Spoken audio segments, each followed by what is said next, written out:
वो जो फैसिलिटी है portal, it is open to all, whether you are a chartered accountant और company secretary और कॉस्ट अकाउंटेंट, वो सबको ओपन है, सबको अवेलेबल है ना।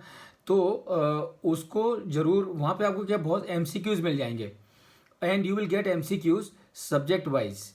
ऑफ कोर्स उस वेबसाइट पे वैल्यूएशन का कुछ नहीं मिलेगा आपको, लेकिन जनरल लॉज की आपकी अच्छी तैयारी हो जाएगी उसके थ्रू। जनरल लॉज की, हाँ, जनरल लॉज के लिए that is the best for the valuation exam. General laws का जो पोर्शन है ना, that I think is the ideal. सब है उसमें, सेबी है, फेमा है, प्रॉपर्टी टैक्स, प्रॉपर्टी एक्ट है, ट्रांसफर ऑफ प्रॉपर्टी एक्ट है, सारफेसी है, आरडीडी बीएफआई है, इंसॉल्वेंसी है, सारे वो मिल जाएंगे।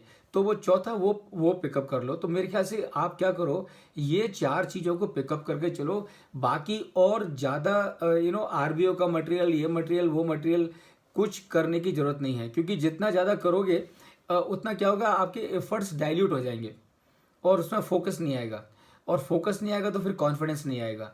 So just focus, number 1 the PPTs, and उसको पढ़ लो और साथ साइड बाय साइड उसमें नोट्स बना लो जो भी आपको याद आता है उसके बेसिस पे। Number 2, pick up the Vikas Goyal का book. Simultaneously go to the ICAI का जो वेबसाइट, जो पोर्टल है इंसॉल्वेंसी के का, उसको आप कर लो। और उसके बाद में फिर एमसीक्यू, देखो एमसीक्यू पे पहुंचने के पहले ना जरूरी है कि आपकी कंसेप्चुअल क्लैरिटी अच्छी होनी चाहिए, because you can't go to the MCQs directly. If you go to MCQs it becomes frustrating, because आप एक क्वेश्चन पढ़ोगे, आपको आंसर देने को नहीं आएगा और फिर आप बोलोगे यार मुझे तो कुछ मालूम ही नहीं है। So you start feeling frustrated. लेकिन अगर आपकी कंसेप्चुअल क्लैरिटी अच्छी है, यानी कि आपने पीपीटीज को किया हुआ है, ये क्लास को किया हुआ है, विकास गोयल को किया हुआ है, तो ये सब करने के बाद जब आप एमसीक्यू करोगे ना, तो आपको सारे एमसीक्यूज फटाक फटाक करके सॉल्व करने को आएंगे। अच्छा, उसमें भी क्या करो, जस्ट पे अटेंशन, उसमें भी क्या करो, जब आप एमसीक्यू सॉल्व कर रहे हो ना, तो उसमें जो जिसका आपने आंसर दे दिया उसको टिक करते जाना, और जिसका आंसर आपको नहीं आ पाए ना, उसको सर्कल कर लेना, उसको सर्कल कर लेना। और क्या करना कि ऐसे 2 राउंड करो, और 2 राउंड के बाद में जो सर्किल वाले बच जाते हैं ना, फिर भी उनका क्या करना, उनको अलग से साइड में नोट कर लेना कि ये क्वेश्चन है और ये इसका आंसर है। तो ऐसे एक 150-150 हो सकते हैं ऐसे क्वेश्चन इस तरह के, तो वो अलग से उनको नोट कर लेना, ताकि वो उसको थोड़ा सा मेमोराइज जैसा करना पड़ेगा, क्योंकि अगर वो समझो आंसर उसका नहीं आ पा रहा है अपने को, तो वैसे आ जाएगा, आना चाहिए, कोई दिक्कत नहीं है। तो this is what is in my view, I think all of you should do, and remember 75% is the target that you must aim. 90% के टारगेट की जरूरत नहीं है। और ये this is what you should remember, कि अब अल्टीमेटली अपने को तो एग्जाम पास करना है, उसके हिसाब से 75% अपने आ जाएं, उतना बहुत हो गया एक्चुअली। और मेरे विचार से अंकुर, पुनीत, आप लोग ये कर पाओगे ऐसा मुझे लगता है। आपका पहले अटेम्प्ट में मुझे ऐसा लगता है निकलना चाहिए। सिर्फ बाकी परमेश्वर की मर्जी है, वो जो करेगा वो करेगा, पर मेरे ख्याल से आप लोग पहले अटेम्प्ट में निकल जाने चाहिए। और आज क्या है, आज है 27 तारीख, आपका पेपर है 4 तारीख को, तो अभी भी आपके पास में एक 7 दिन का टाइम है। तो 7 दिन में आप है ना अगर दम लगा दो पूरी तरह से, तो I am sure there is no reason as to why you should not be able to crack this exam. तो आप उसको कर पाओगे, है ना। So this is how you can do. So अच्छा, दूसरा ये जो मैंने पीपीटी भेजा है, उसमें लास्ट की जो 4-5 स्लाइड्स है ना, उसमें मैंने ये बताया है कि जब आप कंप्यूटर के सामने एग्ज़ाम दे रहे हो, तो उस समय पे आपकी क्या अप्रोच होनी चाहिए, उस समय पे आपको क्या करना चाहिए, कैसे कौन से क्वेश्चन को लेना चाहिए, क्या रिस्पॉन्ड करना चाहिए, तो वो सब भी मैंने उसमें लिखा हुआ है। और वो भी बहुत इंपॉर्टेंट है, क्योंकि क्या है कि समय 2 घंटे का है, you only have 2 hours at your disposal, and answers have to be given very quickly. So कैसे how to go about it, वो सब मैंने बड़ा सिस्टमेटिकली लिखा हुआ है। तो आप ज़रा उसको भी पढ़ के लीजिए, और उसको पढ़ने के बाद अगर कोई क्वेश्चंस वगैरह हैं आपके, you can always bounce them to me, and I would definitely be happy to answer those questions actually. So this is how you can plan. तो ये पूरा स्ट्रेटजी है जो मैंने ये पूरा पीपीटी है जो मैं आपको दिखा रहा हूँ ना, ये सारा पीपीटी है ये जो मैंने आपको शेयर किया हुआ है। तो इसमें देखो मैंने वो ये तो सब डिस्कस किया था आपसे, और ये वाला जो पोर्शन है ना, ये मैंने आपसे डिस्कस नहीं किया था। मैंने कहा कि ये जब एग्ज़ाम के नज़दीक में आएंगे तब बात करेंगे।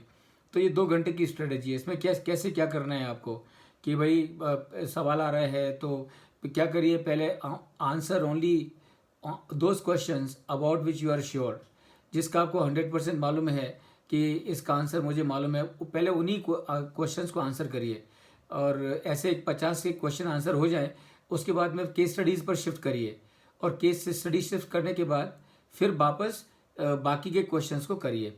क्योंकि क्यों ऐसा करना चाहिए आपको, क्योंकि क्या होता है कि if you leave the case study for the end, then what happens, you are anxious, there is lot of stress that you have when you are writing the exam. तो अगर आप उसको एंड में छोड़ दोगे और एंड में time बचता है कम, तो फिर there is little bit of anxiety, and that anxiety stops you from concentrating on reading of the case. तो अगर आप उसको 1 घंटे, जब आपने 1 घंटे तक जो क्वेश्चन आंसर कर लिए MCQs, जो भी आप आराम से कर पाएँ, उसके बाद में फिर 1 घंटे के बाद में उसको ले लो, तो क्या दिमाग थोड़ा ठंडा रहेगा, नॉर्मल रहेगा, तो आपको केस स्टडीज़ को तरीके से स्टडी करने को आएगा। जेराल्ड पिंटो की अगर आप केसेस सॉल्व करोगे ना, तो it might take you little time वो जेराल्ड पिंटो की किताब से केस स्टडीज़ को सॉल्व करने में, पर उससे आपका कॉन्फिडेंस लेवल बहुत अच्छा हो जाएगा।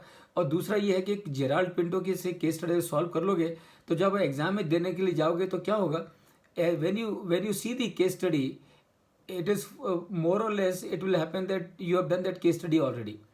तो आपकी speed of reading will be faster and your recollection will be faster. So solutions भी है सर बुक में? सॉल्यूशन भी दिए हैं उसने बुक में। Okay. So he has given the case study. पहले उसने आधे पोर्शन में केस स्टडी, वो जो चैप्टर वाइज केस स्टडी दी है उसने, on different chapters he has given the case study, और आधा खत्म होने के बाद फिर उसने उसके आंसर्स दिए हैं। सो ऐसा नहीं है कि आपको आंसर नहीं मिलेंगे, आंसर भी मिलेंगे actually. So this is how you can do.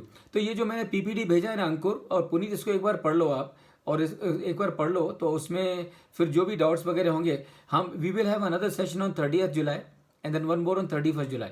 तो दो दिन हम सेशन करेंगे, 30 जुलाई को और 31 जुलाई को। टाइम हम लोग एडजस्ट कर सकते हैं, it is not necessary that we have to have at 8 PM।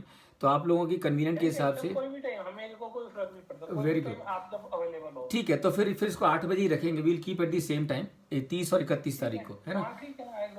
30 और 31 को। This time is convenient sir. Yeah, this time is much more convenient, I know, because then you are free from the office, you are free from your dinner and everything. So this is the best time actually. So this is how we'll plan it actually, है ना? So if you have any question, ये पूरा बड़ा systematically दिया हुआ है।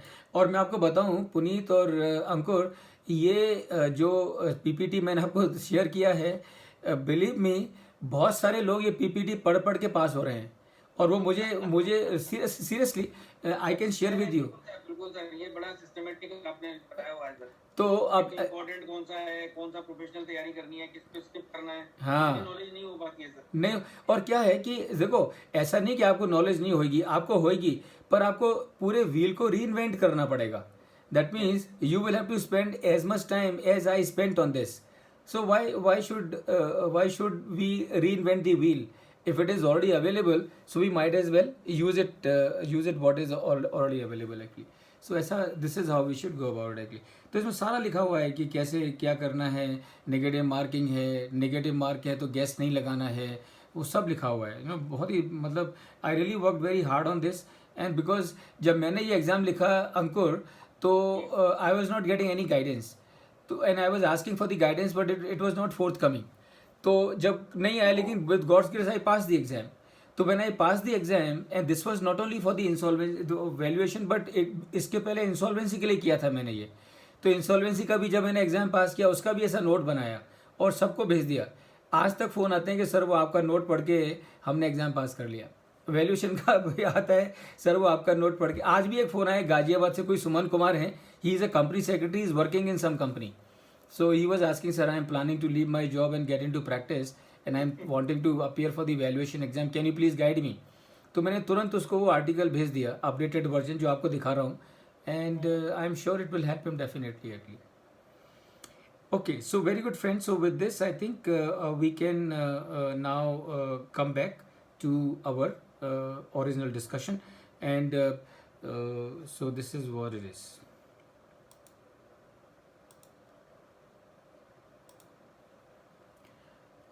Are you able to see the macroeconomics PPT on your screen? Yes sir okay, good good.